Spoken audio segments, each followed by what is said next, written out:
गुजरात के कई जिलों में भारी बारिश और बाढ़ का सितम थमने का नाम नहीं ले रहा। मौसम विभाग के मुताबिक गुजरात में अब तक हुई बारिश कई रिकॉर्ड तोड़ चुकी है और राज्य के कुल 8 जिले बाढ़ की चपेट में बताए जा रहे हैं।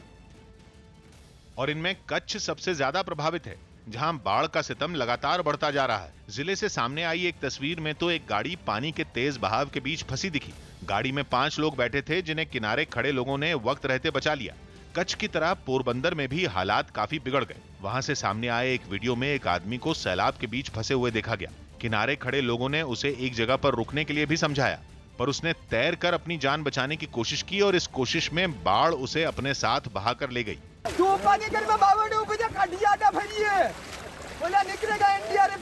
पानी में बह जाने के काफी घंटों के बाद भी उसकी कोई खबर नहीं मिल सकी।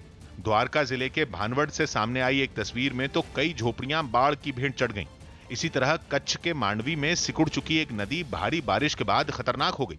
जान जोखिम में डालकर कुछ लड़कों के नदी के ऊपर से गुजरने का एक वीडियो भी सामने आया, जिसमें वो मोटरसाइकिल को खींचकर नदी के दूसरे छोर पर ले जाते हुए दिखे। एक पल के लिए तो ऐसा लगा जैसे वो डूबने वाले हैं, लेकिन ऐसा नहीं हुआ और उन्होंने लड़खड़ाते हुए किसी तरह नदी को पार कर लिया। कच्छ का पालरधुना झरना जो कुछ दिनों पहले तक सूखा हुआ था, उसने भी खतरनाक रूप ले लिया। झरने में आई बाढ़ की वजह से आसपास के गांवों में भी पानी भर गया। और इस तरह की घटनाएं कई जिलों से सामने आई। बारिश और बाढ़ ने सौराष्ट्र में लोगों को बेबस कर दिया। प्रभावित जिलों में लाखों लोगों पर बाढ़ की मार पड़ने का अनुमान जताया गया। और पोरबंदर जिले में तो राहत और बचाव का काम भी तेज कर दिया गया। जिले के एक इलाके से आई तस्वीर में एनडीआरएफ के जवानों को बिजली के तारों को काटते हुए देखा गया। बताया गया कि कई इलाकों में पिछले 2 दिनों से बिजली गायब है। पोरबंदर में कई लोगों को बचाने के भी वीडियो सामने आए। इनमें एक वीडियो में जवान बाढ़ में डूबे एक मकान पर चढ़े दिखे। वहां फंसे कई लोगों के साथ 2 भैंसों की भी जान एनडीआरएफ के जवानों ने बचाई। पोरबंदर की तरह देवभूमि द्वारका जिले में भी लोग बाढ़ के आगे बेबस दिखे। रिहायशी इलाकों में पानी भरने की वजह से लोग अपने मकानों की छतों पर डेरा डालने के लिए मजबूर हो गए। द्वारका जिले के जामरावल गांव की आपको मैं परिस्थिति दिखाना चाहता हूं। कल रात से ही ऐसी परिस्थिति यहां पे है और लोगों को आप देख रहे हैं उसकी छत पे सब लोग यहां पे कल रात से ही रह रहे हैं। लोगों को खाना पीना भी नहीं मिल रहा है। द्वारका जिले के बाढ़ प्रभावित इलाकों की ड्रोन से ली गई तस्वीरें भी सामने आई। इन तस्वीरों में दूर दूर तक कई इलाकों में पानी नजर आया। द्वारका के 3 बांधों से पानी छोड़े जाने के बाद कई इलाकों में हालात बिगड़ने की बात कही गई। इसी तरह राजकोट में भी लोग बाढ़ के आगे बेबस दिखे। वहां सैलाब के बीच फंसे लोगों को मदद के लिए बचाव टीम का इंतजार करते हुए भी देखा गया।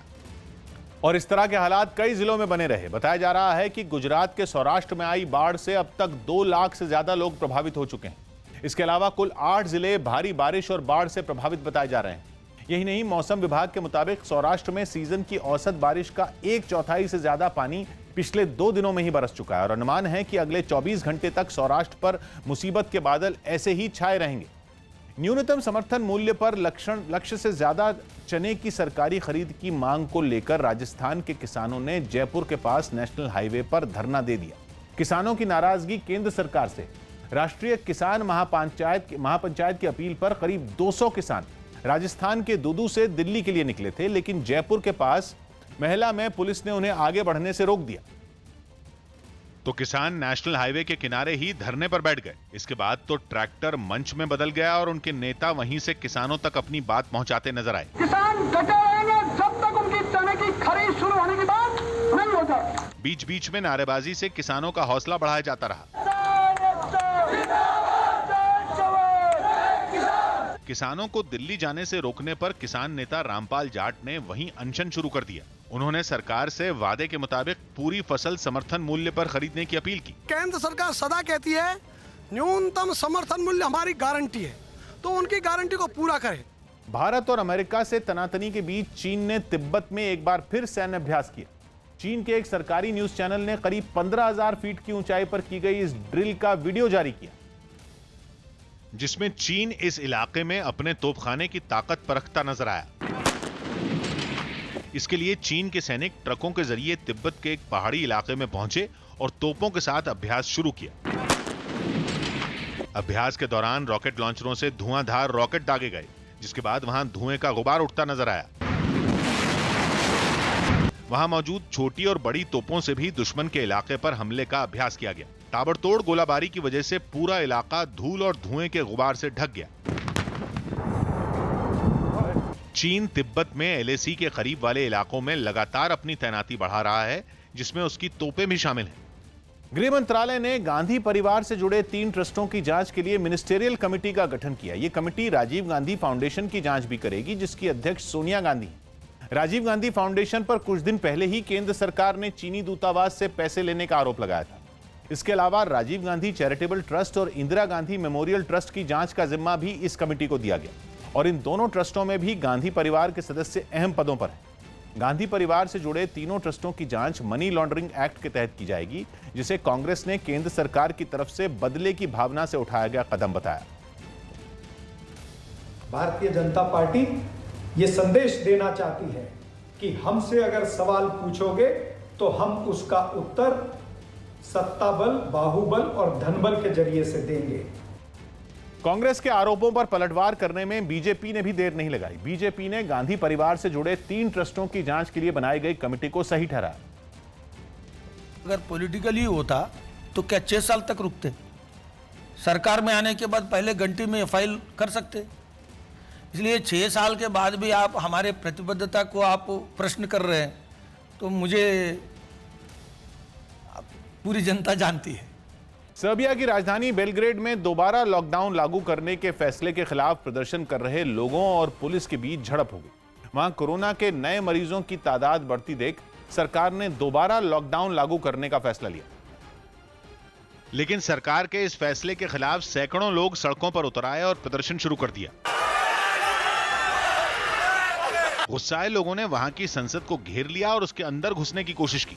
रोके जाने पर इन लोगों की वहां तैनात पुलिस वालों से झड़प हो गई। प्रदर्शनकारियों को खदेड़ने के लिए आंसू गैस का भी इस्तेमाल करना पड़ा, लेकिन पुलिस की सख्ती के बावजूद प्रदर्शनकारी पीछे नहीं हटे। भीड़ में शामिल कई लोगों ने तो पुलिस पर भी पटाखों से हमला कर दिया।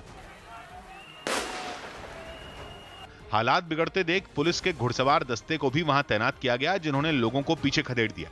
हरियाणा के कुरुक्षेत्र में लापता लड़की का सुराग नहीं मिलने पर लोगों का गुस्सा भड़क गया। परिवार वालों ने आशंका जताई कि जिस घर में लड़की सफाई का काम करने गई थी, उसी घर में उसकी हत्या कर दी गई। जिसके बाद नाराज लोग देर रात सड़क पर जुट गए और हंगामे के साथ ही पथराव भी शुरू कर दिया। पथराव के बीच पुलिस की एक गाड़ी तेजी से गुजरती हुई भी दिखाई दी। इससे पहले गुस्साए लोगों ने उस मकान का घेराव कर दिया जिसमें लड़की काम करने गई थी। जानकारी मिलते ही कुछ पुलिस वाले भी वहां पहुंच गए और लोगों को समझाने की कोशिश करते दिखे, लेकिन लोग नहीं माने और पुलिस वालों से ही उलझ पड़े। परिवार वालों ने पुलिस से लापता लड़की को ढूंढने की गुहार भी लगाई। हमारी लड़की चाहिए।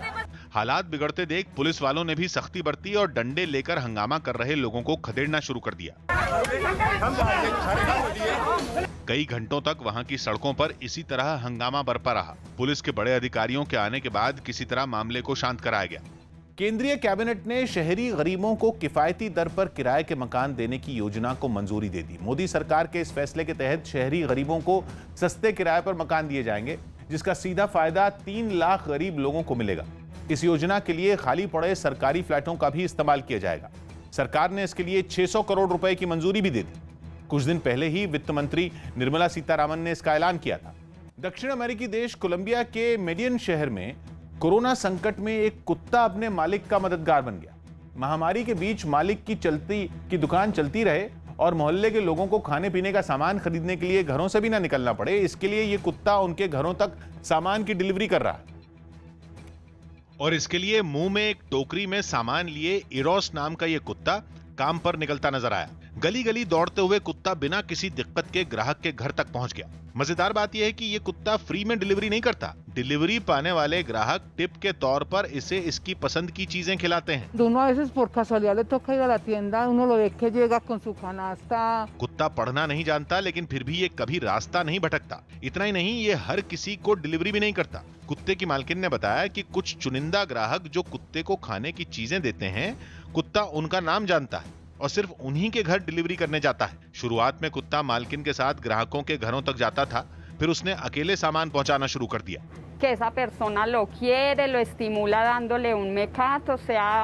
कोलंबिया में कोरोना वायरस के 1,24,000 से भी ज्यादा मरीज सामने आ चुके हैं, जिनमें 4,000 से ज्यादा की मौत भी हो चुकी है। उत्तर प्रदेश के बाराबंकी में सरयू नदी का पानी 34 गांवों में घुसने से लोग घर छोड़ने को मजबूर हो गए। तेज बारिश और नेपाल की तरफ से आए पानी की वजह से सरयू नदी उफान पर आ गई और उसका पानी सैलाब की तरह सड़कों पर बहता दिखाई दिया। कुछ गांव सरयू नदी के पानी से चारों तरफ से घिर गए।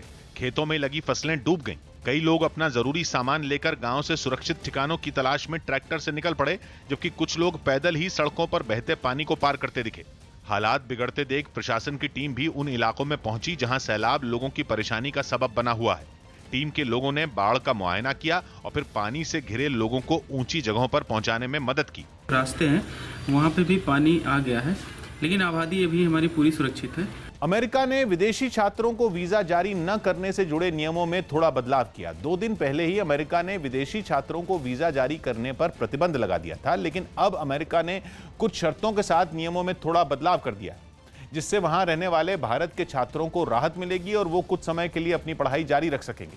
नियम बदलते हुए अमेरिका ने जो शर्तें रखी हैं उनके मुताबिक विदेशी छात्रों का वीजा लेना जरूरी होगा, साथ ही उन्हें कोरोना से बचने के लिए बनाए गए नियमों का पालन करना होगा। अमेरिका ने ऑनलाइन पढ़ाई करवाने वाले विश्वविद्यालयों के छात्रों का वीजा रद्द करने की बात कही थी, जिसके बाद भारत ने इस बारे में अमेरिका से चर्चा की। कोरोना संकट के बीच रेलवे ने कबाड़ से नोट सैनिटाइज करने वाली मशीन बनाई है। नोट के जरिए भी इस बीमारी के फैलने का खतरा बना हुआ था, जिससे रेलवे कर्मचारियों को बचाना एक बड़ी चुनौती थी। और इसी परेशानी को दूर करने के लिए नोटों को सैनिटाइज करने वाली मशीन बनाई गई। दावा किया गया कि इसे बनाने में कोई खर्च नहीं आया, क्योंकि इसे बेकार पड़े एक प्रिंटर से ही तैयार किया गया। इससे न केवल हमारा स्टाफ बल्कि पैसेंजर जो है उनकी भी सुरक्षा हम इंश्योर कर रहे हैं। नोटों को सैनिटाइज करने के लिए अल्ट्रावायलेट किरणों का इस्तेमाल किया गया। बताया गया कि कोरोना के खतरे को देखते हुए इस मशीन का इस्तेमाल महाराष्ट्र के कई रेलवे स्टेशनों पर किया जा रहा है। सैनिटाइज करने के अलावा इस मशीन से नोटों की असली और नकली की पहचान भी की जा सकती है। दिल्ली में नगर निगम के स्कूलों में किताबों के साथ होमवर्क के लिए वर्कशीट भी बांटी गई। कोरोना वायरस की वजह से बच्चों को स्कूल जाने की इजाजत नहीं है, इसलिए बच्चों के माता पिता को स्कूल बुलाकर किताबें और वर्कशीट दी गई। इस दौरान स्कूल पहुंचे सभी लोग मास्क लगाए और सोशल डिस्टेंसिंग के नियमों का पालन करते नजर आए। प्राइवेट स्कूलों की तरह नगर निगम के स्कूलों में भी बच्चों को होमवर्क के लिए वर्कशीट दी गई। बताया गया कि होमवर्क पूरा होने के बाद वर्कशीट जमा करने की जिम्मेदारी भी बच्चों के माता पिता की ही होगी। ऑनलाइन पढ़ाई के साथ साथ जो पेरेंट्स हैं उनको स्कूल में बुलाकर इस तरह वर्कशीट दी जा रही है। बच्चों को स्कूल में आने की अनुमति नहीं है। वहीं बच्चों को वर्कशीट दिए जाने से उनके माता पिता बेहद खुश नजर आए। साथ ही उन्होंने स्कूल की इस पहल की तारीफ भी की। बहुत अच्छा शुरुआत है। पहले व्हाट्सएप पे जो नहीं समझ पाते थे वो वर्कशीट से उससे बढ़िया तरह से समझा सकते हैं। कानपुर मुठभेड़ मामले में मुख्य आरोपी विकास दुबे के करीबी अमर दुबे को पुलिस ने मुठभेड़ में ढेर कर दिया। अमर दुबे विकास दुबे की गैंग का शातिर बदमाश माना जाता था, जिसे हमीरपुर में हुई एक मुठभेड़ में पुलिस ने मार गिराया। गांव में भी पूछताछ करवाई जा रही है कि यहाँ पे ये किसके साथ था, किसने इसको शरण दी थी। हमारी कई टीमें अभी गांव में भी लगातार पूछताछ। हमीरपुर में विकास दुबे के करीबी अमर दुबे के ढेर होने पर कानपुर के चौबेपुर में लोगों ने एक दूसरे का गुड़ से मुंह मीठा कराकर जश्न मनाया। अरे बहुत साफ खुशी हमको हो रही है, बहुत ज्यादा से ज्यादा। हमीरपुर के अलावा कानपुर में हुई एक मुठभेड़ में भी पुलिस ने 50,000 के इनामी बदमाश श्यामू वाजपेयी को गिरफ्तार कर लिया। पुलिस का दावा है कि श्यामू वाजपेयी पुलिस पर हुए हमले में शामिल था। तुम उस दिन मुठभेड़ में थे कि नहीं थे? नहीं थे। विकास की मुठभेड़ में थे? नहीं थे। इस बीच कानपुर कांड के मुख्य आरोपी विकास दुबे की मुखबिरी के आरोप में चौबेपुर के पूर्व एसओ विनय तिवारी को गिरफ्तार कर कोर्ट में पेश किया गया। विनय तिवारी के साथ सब इंस्पेक्टर के शर्मा को भी विकास दुबे की मदद करने के आरोप में गिरफ्तार किया गया। इन दोनों पुलिस वालों पर मुठभेड़ के समय अपने साथियों की जान खतरे में डालने और घटना वाली जगह से भागने के भी आरोप है। हिस्ट्री शीटर विकास दुबे से रिश्तों के आरोप में एसओ विनय तिवारी को पहले ही निलंबित किया जा चुका है। गुजरात में भारी बारिश और बाढ़ के कहर के बीच कच्छ में एक दिन पहले बिजली गिरने की घटना ने लोगों को खौफ से भर दिया। यह घटना कच्छ के लक्ष्मीपुर गांव में हुई, जहां एक पवन चक्की पर बिजली गिरने से लोग सहम उठे। इस घटना का एक वीडियो भी वायरल हो गया, जिसमें रोंगटे खड़े कर देने वाला मंजर दिखा। एक दिन पहले की इस घटना में आसमान से बिजली गिरने के दौरान तेज धमाके की आवाज सुनी गई। बिजली वहां एक पवन चक्की पर गिरी। इसके बाद पवन चक्की में आग लग गई। इस हादसे ने लोगों को डरा दिया। कहा जा रहा है कि इस घटना से पहले ही प्रशासन ने इलाके के लोगों को सतर्क कर दिया था। जिसकी वजह से वहां बड़ा हादसा होने से टल गया।